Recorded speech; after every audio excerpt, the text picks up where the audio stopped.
Well, okay, are we ready? Because all Israel will be saved, right? All right.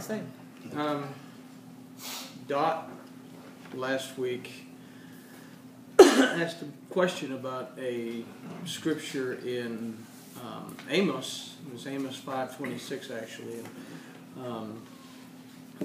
Just what it says is, I swear I'd never do this, but it's just easier to do.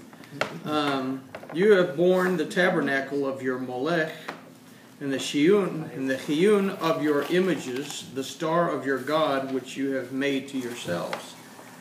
And the question, I guess, was somebody had pointed out that the Star of David was a pagan symbol because of this particular verse.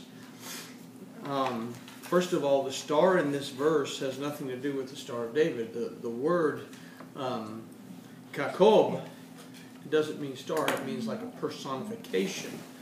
So what have they done here? That they have made Molech and chiyun. Chiyun is a Babylonian statue of a god.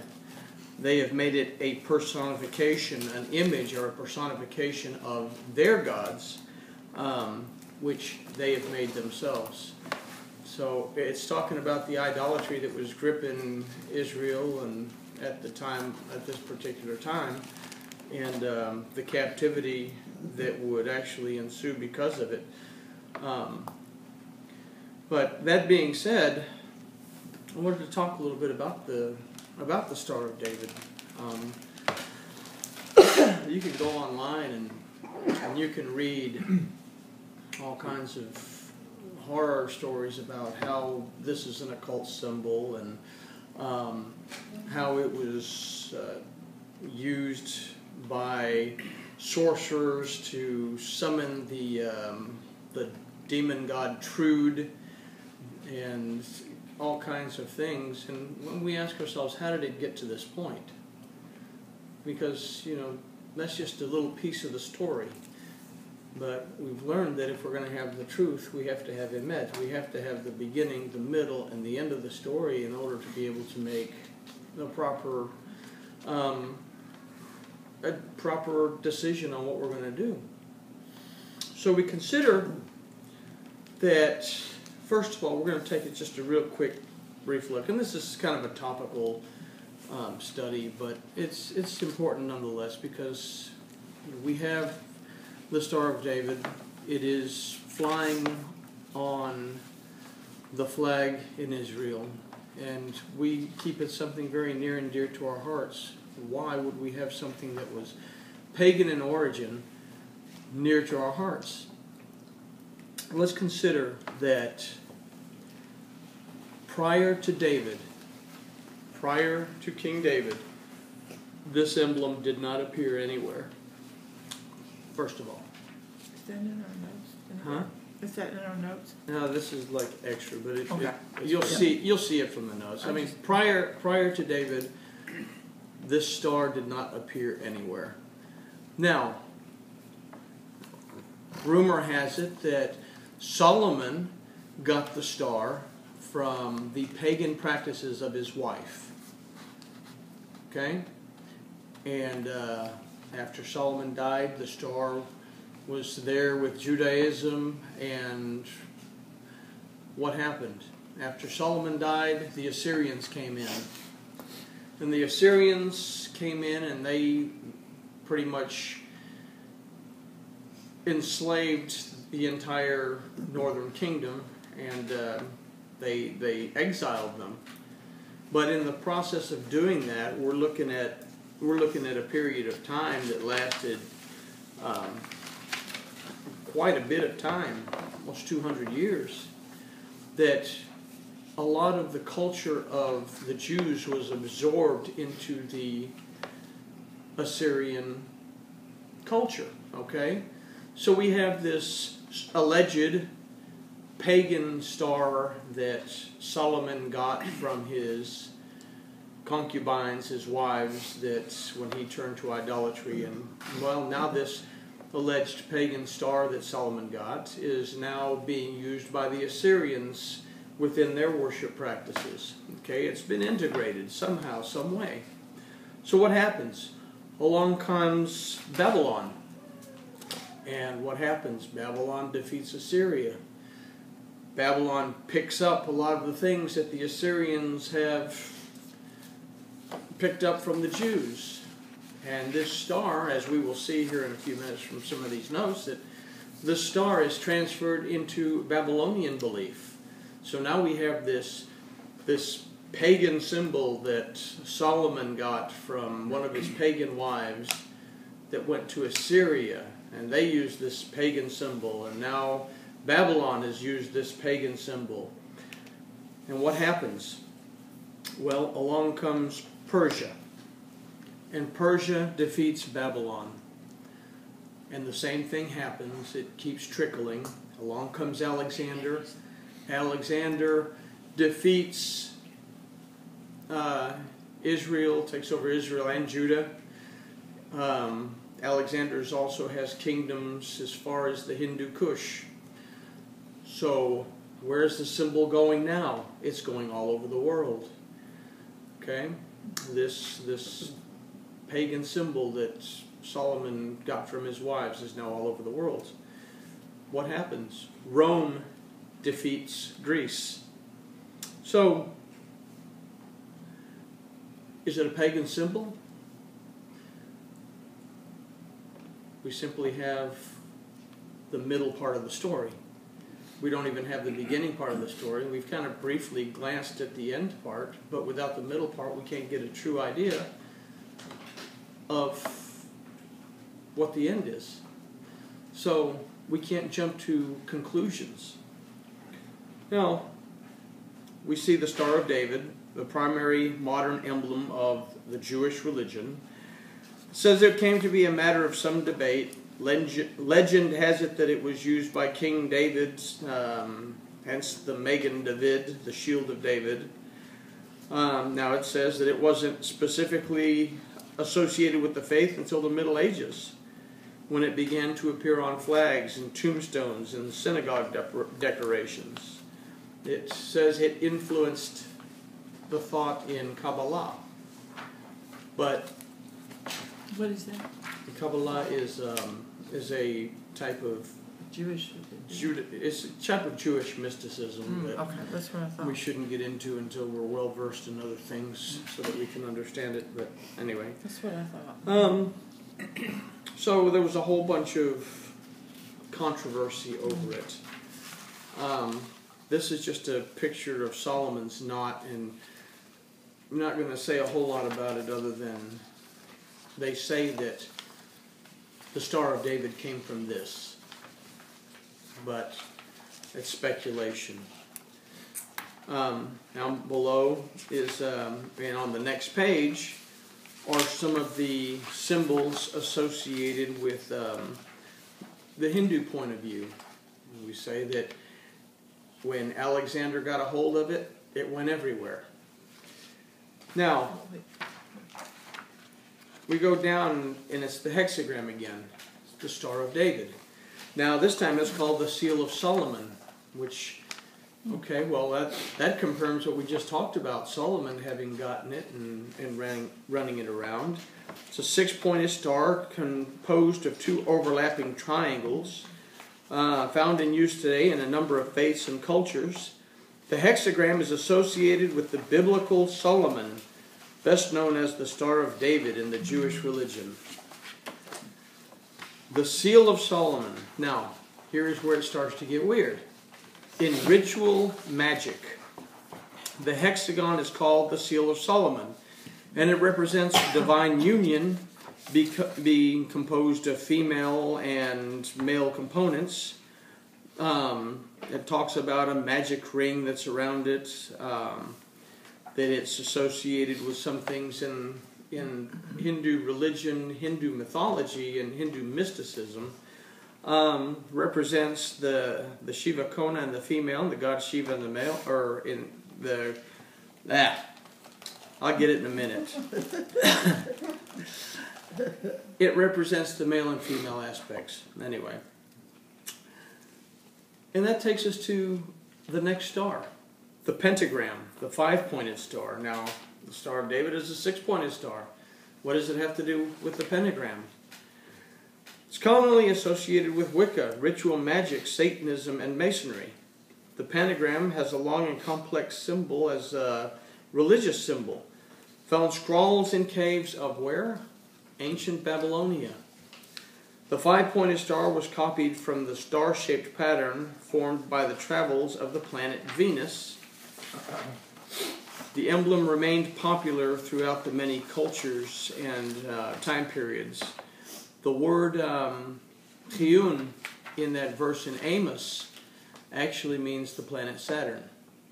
So we see planetary worship taking place.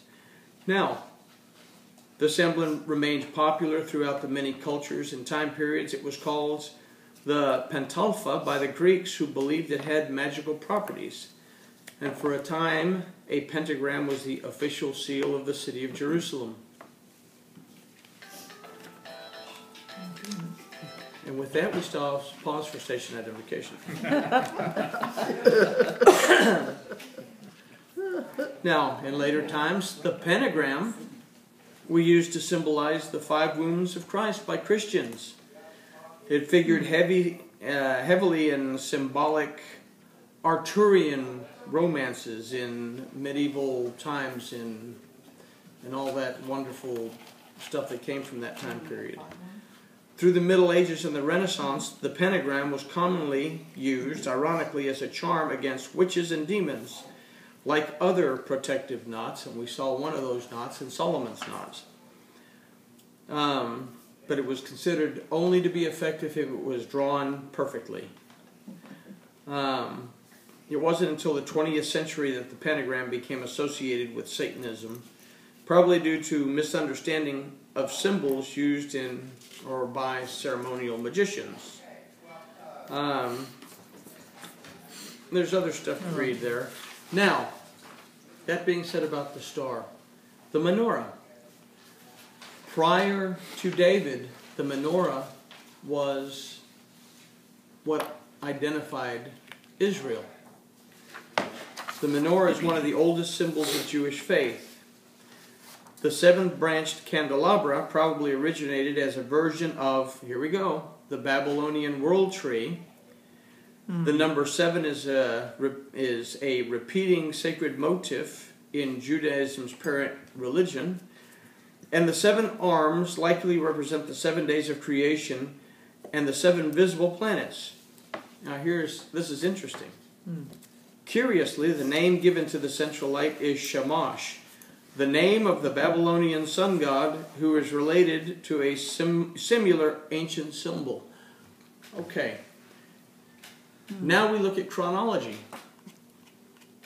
We have the Torah around 2,500 to 3,000 years before the Babylonians ever show up.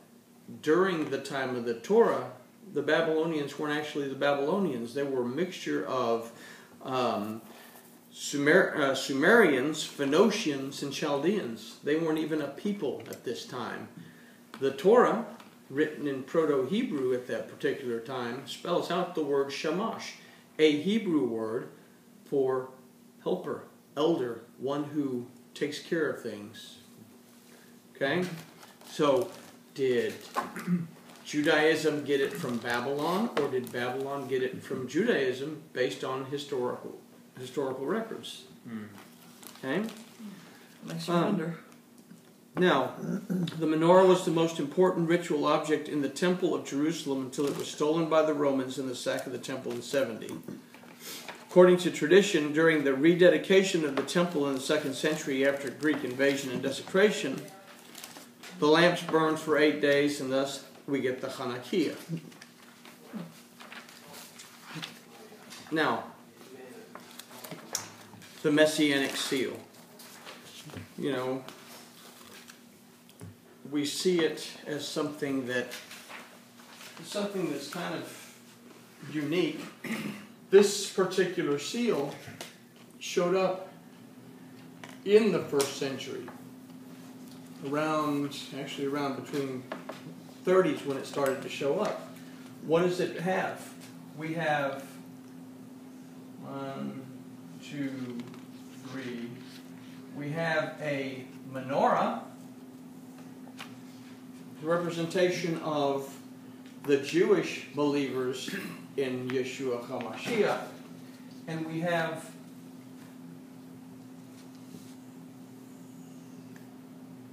the fish, the ichthys, a representation of the Gentile believers in Yeshua HaMashiach that come together in unity in something.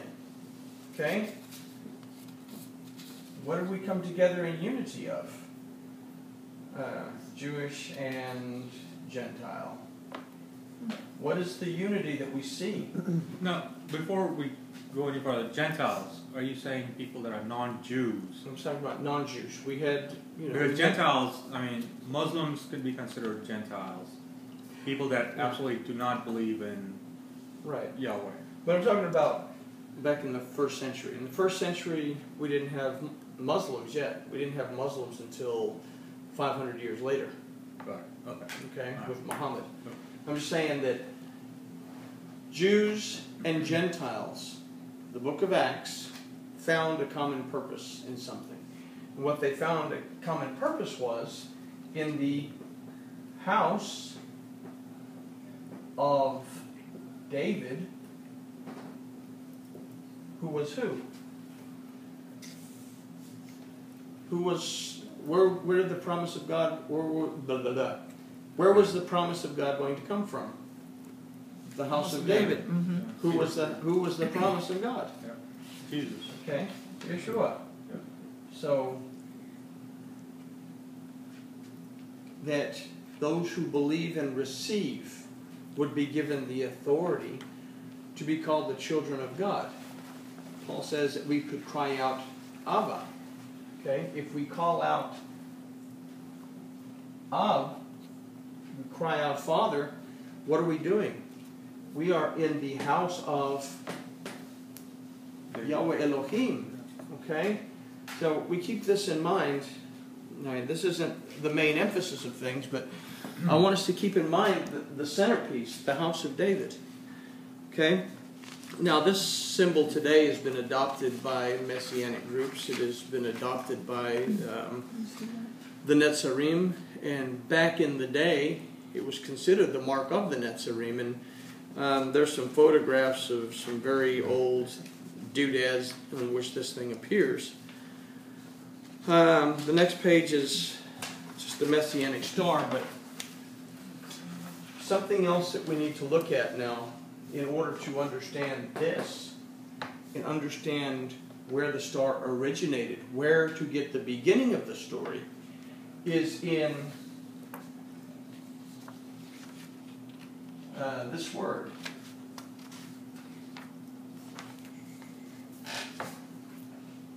This is Proto-Hebrew. It says Beit. It's Beit, Yod, and Tav. Okay? And then we have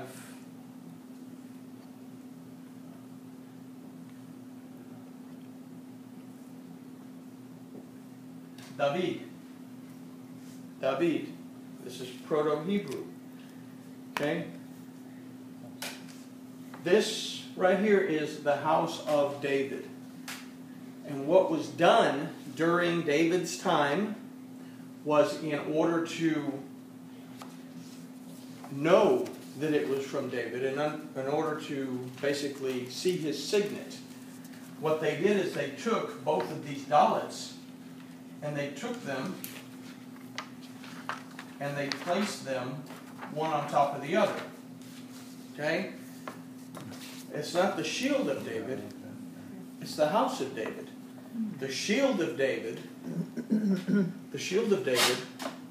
was God, because God protected him above and below, protected him north to south and east to west.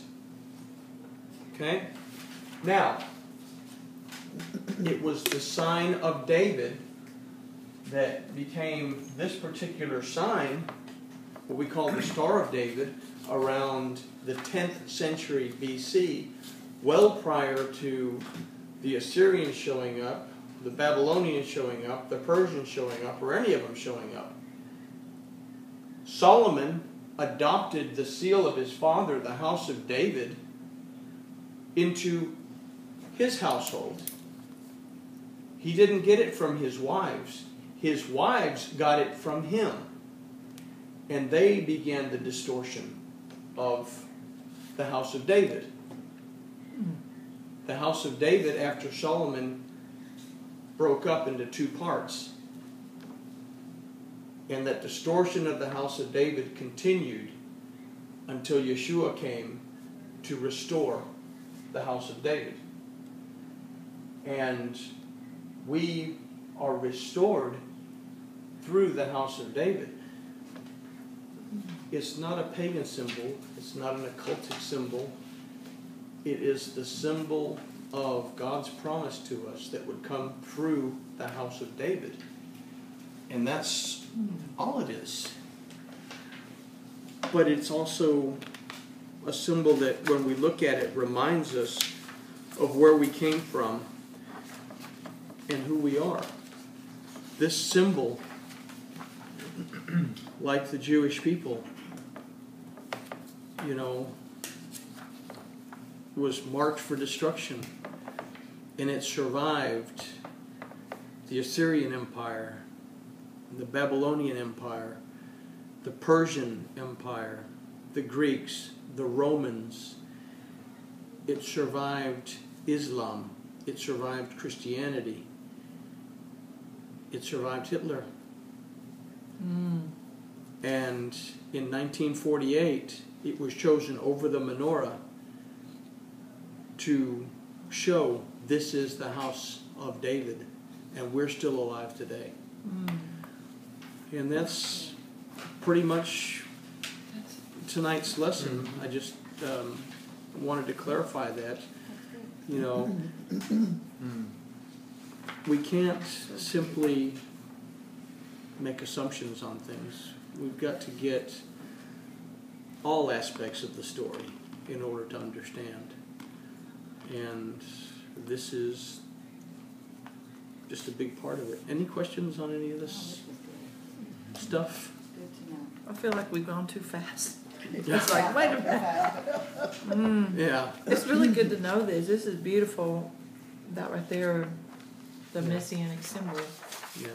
But again, this is why it's important, if we can take a little bit of time to look at alphabets like the Proto-Hebrew alphabet that became the Hebrew alphabet, and it became that during these periods of time in captivity that it actually became what it is today, the very language of God. Through His grace, it manifested itself. Anybody else? Give us a minute. I'll give you a minute, okay. Interesting.